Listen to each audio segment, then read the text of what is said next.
Bab 314. Demam tingginya tidak turun. Aku mengandung anaknya, tetapi kamu mengandung anak haram, menurumu. Apakah Tuan Muda Ye masih menginginkanmu? Tuan Muda Ye tidak ingin menemuimu, dan kamu tidak akan pernah bisa masuk ke pintu ini lagi. Mulai sekarang, kamu bukanlah nyonya muda kedua dari keluarga Ye lagi. Silakan kamu pergi. Ini adalah kontrak perceraian, tanda tangani dengan namamu, dan di masa depan kamu tidak akan pernah ada hubungannya lagi denganku. Kamu menikah kepada keluarga yang baik dan kaya seperti keluarga Ye. Jika bukan Caroline yang memberimu kesempatan ini, apakah kamu memiliki kesempatan untuk menjadi nyonya muda kedua keluarga Ye? Apa salahnya memintamu membantuku melunasi hutang judiku? Aku membesarkanmu sampai sebesar, bukankah ini memang seharusnya? Lihat betapa jeleknya dirimu. Pria mana yang menginginkanmu? Suami yang tidur denganmu tidak menyentuhmu sama sekali selama 2 tahun. Apakah kamu tidak bisa memikirkan mengapa? Keluar dari kediaman Ye dan jangan pernah kembali lagi. Tidak mau. Orang-orang dan hal-hal dari masa lalu muncul di depannya satu persatu, menggenggam kelemahan di hatinya, dan menyerang dengan sangat kuat. Jangan mengusirku, jangan. Davin yang menjaga di tempat tidur Claire, sudah mendengar gumaman tanpa suaranya malam ini.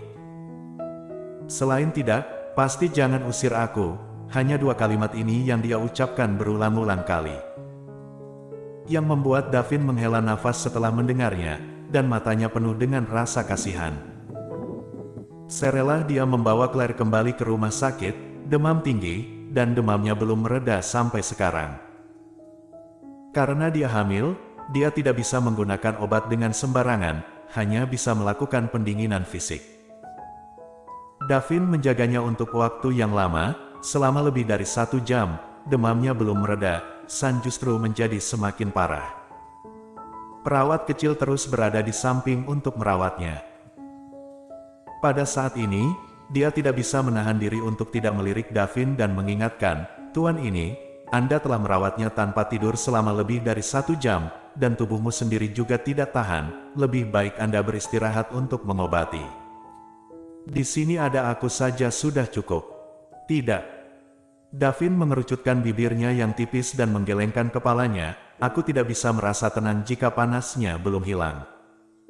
Aku akan merawatnya di sini. Demamnya pasti akan hilang, Anda terus berjaga di sini juga tidak baik, jika kamu terus menjaganya, tubuhmu tidak akan tahan lagi."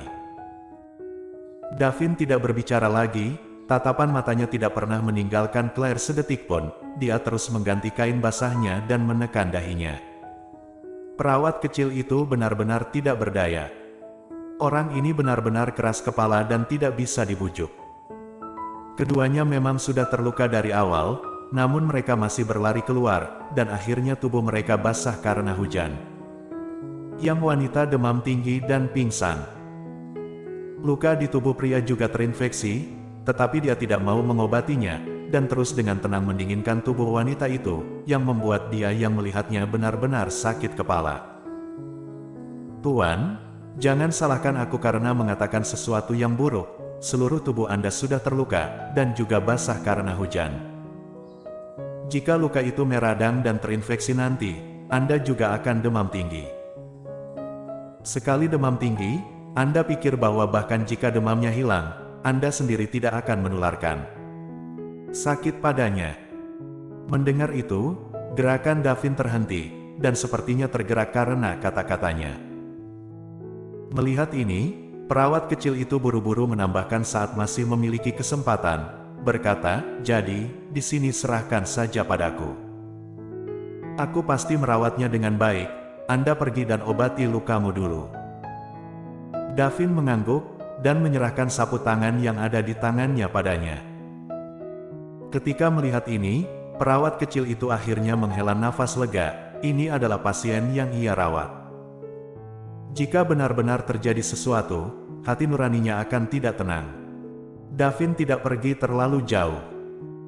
Mereka berdua berada di bangsal yang sama, dan dia berada di ranjang sebelah. Perawat kecil itu meminta dokter untuk mengobati lukanya. Di sini dia sendiri sedang merawat Claire. Meskipun seseorang telah merawat luka Davin, tatapannya masih tertuju pada Claire yang ada di sini. Berbaringlah, kamu juga demam. Dokter menepuk bahunya dan memberi isyarat agar dia berbaring. Davin tidak bisa tenang, masih menatap ke tempat Claire berada. Jika kamu tidak menerima perawatan dengan baik, kamu akan jatuh, dan siapa yang akan menatapnya? Jadi cepat berbaring untuk perawatan. Kebugaran fisikmu sangat baik. Selama kamu menerima perawatan dengan baik, kamu tidak akan pingsan. Davin baru berbaring dengan tenang. Setelah beberapa penderitaan, dokter telah selesai merawat luka yang ada di tubuh Davin, dan demam Claire juga turun dengan perlahan, tetapi dia masih tampak dalam mimpi buruk, dan dia terus mengingau. Kepalanya juga terus berkeringat dingin.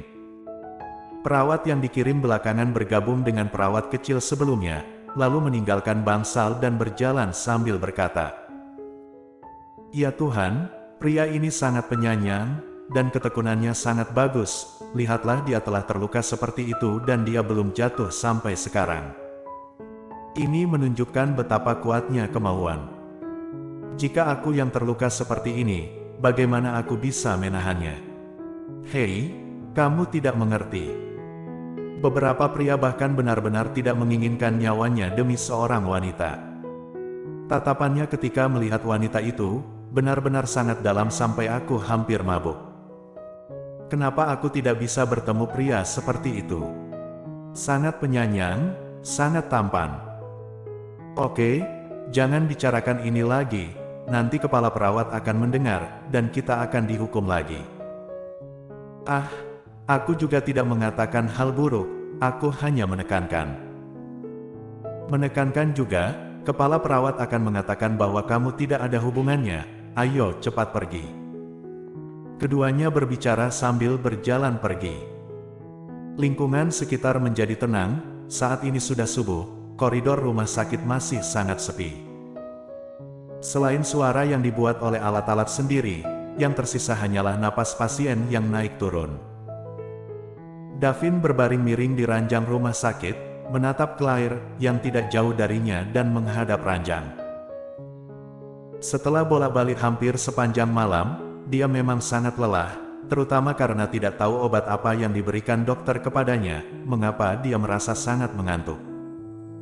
Kelopak matanya begitu berat seolah-olah itu bukan miliknya.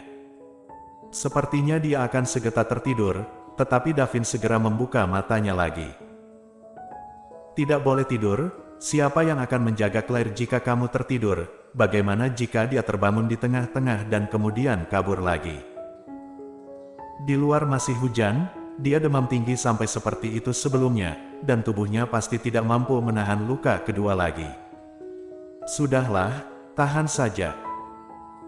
Davin ingin menelepon sekretarisnya Nia, tetapi teleponnya mati, dan akhirnya dia benar-benar tidak berdaya, hanya bisa mengambil kesempatan meminjam telepon ketika perawat datang untuk memeriksa bangsal, dan kemudian menelpon sekretarisnya. Meskipun masih subuh, namun Nia bergegas datang setelah menerima teleponnya. "Wakil CEOY, bagaimana bisa menjadi seperti ini?" Nia tercengang saat melihat pemandangan ini. Jelas-jelas mereka masih duduk di ruang makan dengan baik-baik saja ketika dia pergi untuk mengantarkan berkas. Mengapa baru satu malam tidak bertemu saja mereka berdua bisa jatuh sakit? Masalah ini agak rumit, singkatnya aku butuh bantuanmu sekarang. Nia segera mengangguk, jika wakil CEOY ada sesuatu silahkan perintahkan saja, aku adalah sekretarismu yang membantumu menangani hal-hal ini. Maaf, hal ini terjadi karena ada alasan. Sekarang bukan jam kerja dan aku masih memintamu untuk kemari. Bersambung.